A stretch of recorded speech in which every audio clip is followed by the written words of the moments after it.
विधानसभा निवडणुकीतील पराभवानंतर काँग्रेसला जिल्ह्यात गळती लागली आहे।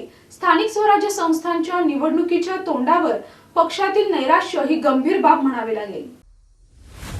महायुतीच्या सुनामीत महाविकास आघाडीचे पुरते 3-13 झाले।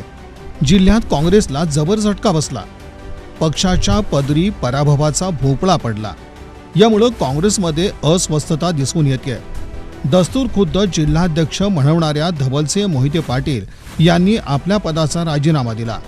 नुसताच हा राजीनामा दिला असता तर भावना समजून घेता आल्या असत्या, मात्र धवलसिंह मोहिते पाटील यांनी तब्बल 6 पाणीपत्र प्रदेशाध्यक्षांना दिलं।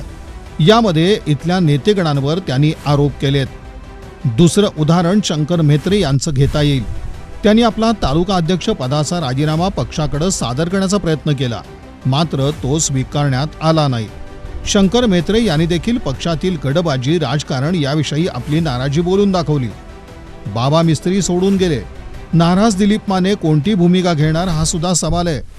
हळूहळू एक जण समोर येतोय, आपला संताप व्यक्त करतोय।